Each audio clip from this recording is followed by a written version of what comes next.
ही गोष्ट आहे 3 मार्च 2002 ची।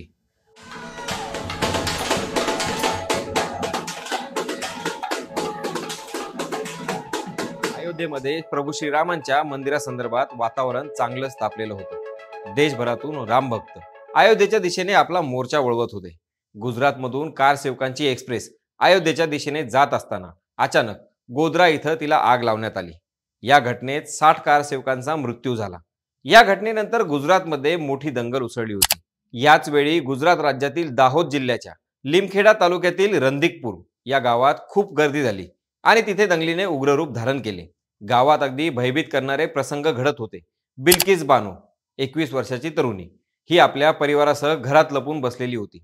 त्यावेळी दंगलीतील लोकांनी तिच्या घरात प्रवेश केला। त्यानंतर लोकांपासून वाचण्यासाठी बिल्किस बानो आपल्या कुटुंबासह एका शेतात लपून बसली होती। मात्र अखेर दंगलखोरांनी बिल्किस बानो आणि तिच्या कुटुंबाला शोधून काढलंच आणि बिल्किस बानोवर अत्यंत क्रूरपणे सामूहिक बलात्कार केला। तिच्यासोबत तिथे असणाऱ्या तिच्या आईवर आणि इतर महिलांवर देखील त्या दंगलखोरांनी हात टाकला। हा प्रसंग बिल्किस बानोवर ओढावला तेव्हा ती फक्त 21 वर्षांची होती आणि 5 महिन्यांचा गर्भ तिच्या पोटात वाढत होता। मात्र तिचा दोष नसताना कुठलाही विचार न करता निर्दयीपणे तिच्यावर अत्याचार करण्यात आले। या हल्ल्यात सशस्त्र जमावाकडून तिच्या कुटुंबातील 17 सदस्यांपैकी 7 जणांची हत्या तिच्यासमोर करण्यात आली। त्यातले 6 लोक बेपत्ता झाले, ते अजूनही सापडलेले नाहीत। त्या मृतांमध्ये बिल्किस बानोची 3 वर्षांची चिमुरडी सुद्धा होती। या हल्ल्यातून केवळ बिल्किस बानो, एक व्यक्ती आणि केवळ 3 वर्षाचं एक बाळ एवढेच वाचले होते। हा हल्ला झाल्यानंतर तब्बल 2 वर्षांनी सामूहिक बलात्काराच्या आरोपींना 2004 मध्ये अटक झाली आणि बिल्किस बानोला न्याय मिळाला। त्यानंतर जानेवारी 2008 मध्ये सीबीआयच्या विशेष कोर्टानं 11 दोषींना जन्मठेपेची शिक्षा सुनावली।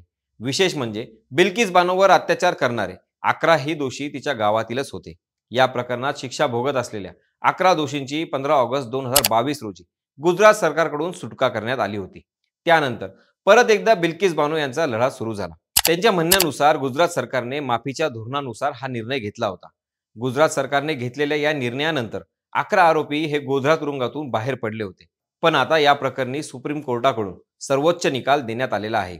अशा प्रकारे सर्व आरोपींची सुटका करणे हे चुकीचे असल्याचे सांगत सुप्रीम कोर्टाने आरोपींना मोठा धक्का दिला आहे। या प्रकरणाची दिनांक 8 जानेवारी 2024 रोजी सर्वोच्च सुनावणी घेण्यात आली। त्यावेळी सुप्रीम कोर्टाने प्रकरणातील हा महत्त्वपूर्ण निर्णय दिला आणि गुजरात सरकारला चांगलेच खडेबोल सुनावले। त्यामुळे या प्रकरणातील सर्व आरोपींना पुन्हा तुरुंगात जावे लागणार आहे। या खटल्यावर गुजरात सरकारचा प्रभाव पडता कामा नये यासाठी आधीपासूनच हा खटला महाराष्ट्रात मुंबई हायकोर्टाकडे वर्ग करण्यात आला होता। मुंबई हायकोर्टाने ही शिक्षा कायम ठेवली होती। आरोपींना सुरुवातीला मुंबईतील ऑर्थर रोड तुरुंगात, त्यानंतर नाशिकच्या तुरुंगात ठेवण्यात आलं होतं। त्यानंतर तब्बल 9 वर्षांनंतर त्यांना गोधराच्या सब जेलमध्ये पाठवण्यात आलं होतं। आरोपी गुजरातच्या जेलमध्ये गेले आणि सरकारने त्यांना अभय देण्यासाठी प्रयत्न सुरू केले। सुप्रीम कोर्टानं गुजरात सरकारचा 11 दोषींची तुरुंगातून सुटका करण्याचा निर्णय रद्द करून टाकला होता। याचं मुख्य कारण सांगताना कोर्ट म्हणतं, कायद्यातील तरतुदीनुसार ज्या राज्यांमध्ये खटला चालला त्याच राज्याचं सरकार दोषींना मुक्त करू शकतं। त्यामुळे बिल्किस बानोचा खटला महाराष्ट्रात मुंबई हायकोर्टात चालला। त्यामुळे या संदर्भात निर्णय घेण्याचा अधिकार फक्त मुंबई कोर्टाचाच आहे। त्यामुळे गुजरात सरकारला दोषींना मुक्त करण्याचा अधिकारच नाही, तर तो महाराष्ट्र सरकारला आहे। बिल्किस बानो बलात्कार प्रकरण व सामूहिक हत्या प्रकरण सामान्य कलम 302 चे प्रकरण नाही। आज तिथे बिल्किस बानो आहे, उद्या तुम्ही आम्हीही असू शकता।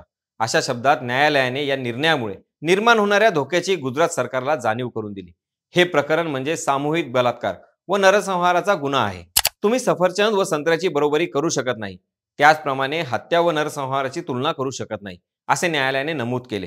केंद्र सरकारशी चर्चा करून हा निर्णय घेतल्याचे दिसते। मात्र मुळात गुन्ह्याची तीव्रता पाहून राज्य सरकारने आपल्या बुद्धीचा वापर केला की नाही हा प्रश्न पडतो, असेही न्यायालयाने सुनावले। या सगळ्या प्रकरणातील सुटकेसंदर्भातील कुठलेही कागदपत्र, सुटकेच्या आदेशाची फाईल ही गुजरात सरकारकडे नव्हती। कुठलाही आदेश नसताना सत्तेचा गैरवापर करून गुजरात सरकारने हा निर्णय घेतला हे यातून स्पष्ट होते। हा कोर्टाचा अवमान ठरू शकतो आणि याच कारणावरून कोर्ट सरकारवर कारवाई करू शकते। मुळात प्रश्न हा पडतो की गुजरात सरकार बिल्किस बानो यांच्या नराधमांना पाठीशी का घालते? कोण आहेत बिल्किस बानोचे नराधम? बिल्किस बानो यांचे नराधम हे त्यांच्याच गावातील आहेत, हे पण आपण सुरुवातीलाच बघितलं। पण संपूर्ण देश गुजरात सरकारच्या ज्या निर्णयाला विरोध करतोय, तिथं बिल्किस बानोला पाठिंबा देतोय, तो निर्णय गुजरात सरकारच्या हिताचा आहे का? आता गुजरात सरकार सांगतंय की माफीच्या धोरणानुसार आम्ही ही सुटका केली. मात्र कायदा माहीत असताना देखील बेकायदेशीरपणे त्यांनी केलेली ही सुटका सध्या सगळ्यांच्याच डोळ्यात खुपते. नकळतपणे गुजरात सरकार गुन्हेगारांना पाठीशी घालतंय का, हा प्रश्न देखील उपस्थित होतो. त्यावेळी अनेक विद्वान लोकांनी गुजरात सरकारवर हल्ल्यामध्ये सहभागी असल्याचा आरोप केला होता.